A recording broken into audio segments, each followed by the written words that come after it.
Now at 10, this is Fox 61, Connecticut's news station. The town of New Milford is at a crossroads. About 20% of teachers were recently laid off, putting the future of the district in limbo.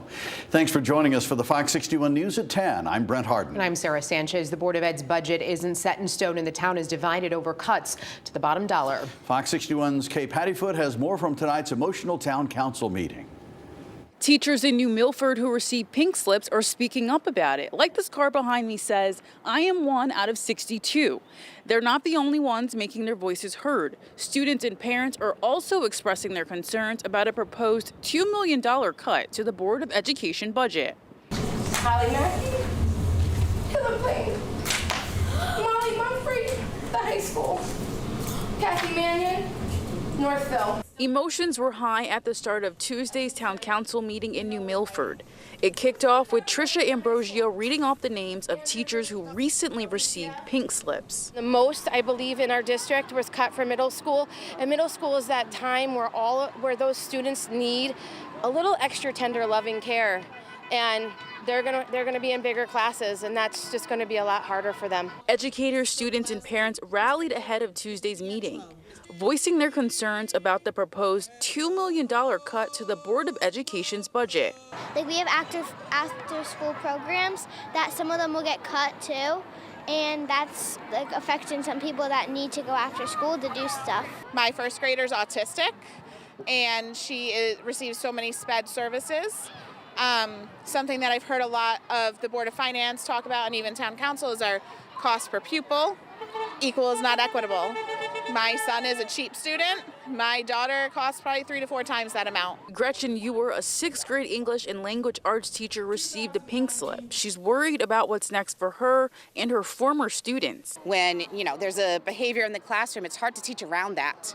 And if there's nobody to take that kid and help them deregulate, help them get back to regulated, then it's going to hurt everybody. Chemistry teacher and New Milford CEA Vice President Ginny says decisions are being made by people who don't care about the school system. It is truly devastating, and I know everybody goes, oh, nobody's really going to get cut. Yeah, if 1.6, and technically when you add in the town council's cut, it's $2 million.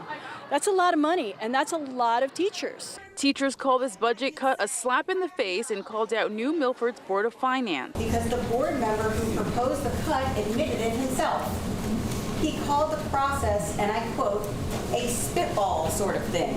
Students are hopeful the town will vote down this proposal. Fund our schools! At Tuesday night's town council meeting, parents, teachers, and students continued to urge the community to vote no to the proposed $2 million cut to the Board of Education's budget. They said it's fiscally irresponsible to the students. Now the town referendum vote will be May 20th. In New Milford, Kay Pattyfoot, Fox 61. All right, time now for a first check of the forecast, and there's some dry days ahead, but don't put the umbrella away just yet. Let's check in with Chief Meteorologist Rachel Frank for a first look at the forecast. Rachel. Yeah, we see more of a widespread rain return on Friday, but I am feeling very happy to be giving you some good news for a change, and that is the next couple of days have trended drier. We will take whatever we can get. There's a leftover shower right now. It looks like it's just exiting, though, Putnam and moving into Rhode Island. And Sharon and Canaan may end up getting clipped by this little downpour here just over the border in New York State. But that's about it for us as we head through the evening tonight. There's also areas of patchy fog. A flood warning is in effect for the Still River at Brookfield and the Housatonic River at Stevenson Dam. Water levels will drop below flood stage at the Still River a little bit after midnight. It'll take a bit longer for those water levels to come down for the Housatonic River. And on Meadow Road in Farmington, roads are closed due to that minor flooding for the Connecticut River in Hartford. But overall, minor flooding is forecast, and it will drop below flood stage on Friday. It might affect ferry service. Overnight lows in the 50s as we head towards daybreak. Tomorrow we'll start the day off with cloudy skies, patchy fog. There could be an isolated shower, but most of the day is dry. Clouds break for just a touch of sun. Highs will be up around 70, and again later in the day and at night there could be an isolated shower, but overall a huge improvement. We'll talk about the return of rain down the line coming up in just a bit. Hi, Rachel. Thanks. New here at 10, a powerful new push to keep teens on the right track, quite literally. A Bristol-based nonprofit is launching a program using running, mentorship, and education to make a difference. Fox 61's Angelo Bavaro visited the Meriden YMCA to show us how this initiative is part workout, part wisdom, and all heart. DK Movement Cares was created with the goal of nurturing both mind and motion. While the organization's new program in partnership with the Meriden, New Britain, Berlin YMCA is taking that purpose one step further. At the Meriden YMCA, you can watch the mission in motion every day. I used to come here, play basketball. I just learned a lot, from the people to the staff. And hear the stories of the teens who live it. It took me away from the things that were going on in my life, in the street, stuff like that. We see children come here all the time. We try to tell them that this is their safe haven. Off the court, it's a different kind of game plan for Meriden YMCA Executive Director Carmen Shapiro and DK Movement Care's co-founders Derek Jones and Kelly Houston. We have a lot of things that happen, and then that middle school age group and that high school, they just get lost. I think after COVID, a lot of children became secluded in themselves. That's why the organization is launching the Mind and Motion Plus Youth program at the Meriden and New Britain YMCA branches. DK Movement Cares is all about helping the youth, helping the community. The initiative integrates personal development workshops and weekly running sessions to teach discipline and build emotional and physical wellness. It's for anyone that has a kid out there between the ages of 13 and 18 years old that suffers from anxiety, or if you have a kid that has issues with communication, or if you have any kids out there that's just suffering from, always being on their phone. It's a curriculum seated in Derek and Kelly's own stories. Where I grew up, where I was in a household where it's drug infested. I didn't know my father to the age of 16. DCF was involved. I lived in 3 different shelters. I want to tell them stories and share my experience, and I shared my experience. I was in the fashion entertainment world. I lived there. I was in social media. Everything looked great on the red carpet, right? But I was an alcoholic. I was depressed. After turning things around, the pair is now hoping to get others over the finish line. Our organization started from our heart, and it was able to help people understand that it doesn't matter where you come from, it's where you can be right now. The program is all ready to go. DK Movement Cares is now looking for funding and staff. In the meantime, you can contact the organization if you're interested in signing up or supporting. We'll have all that information on our website, that is fox61.com. Reporting in Meriden, I'm Angelo Bavaro, Fox 61.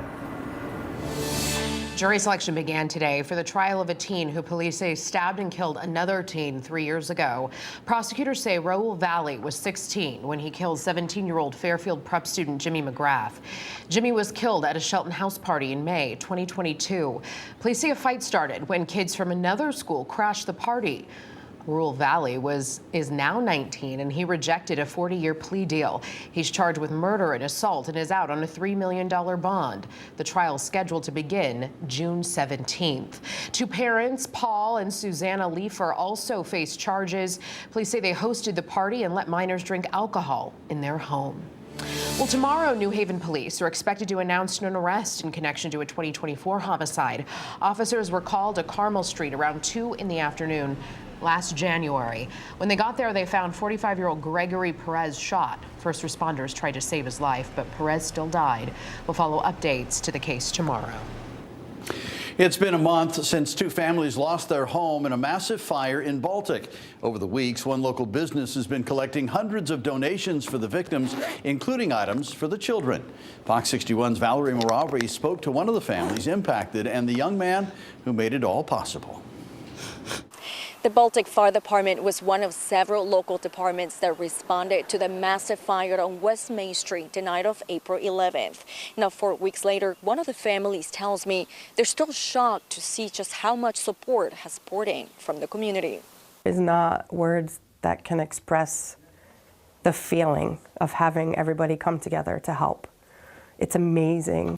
Angelique Oben and her son Michael Oben are one of the families who lost their home that devastating Friday night in Baltic. Firefighters say their home was a complete loss within hours. But their main loss, she says, was their dog Diesel. She says they are taking it one day at a time. Figuring out what our next move is, taking care of the important things. So it's a slow process. In the meantime, hundreds of donations have made their way to one of the Casella Waste locations in Willimantic, all thanks to the efforts of 23-year-old Mark DeMoro Jr. He has provided community outreach for his family business at Casella Waste after what he saw on the news. It was literally a minute or two away from our Sprague location, and seeing how they lost everything within like 7 minutes, it was completely gone.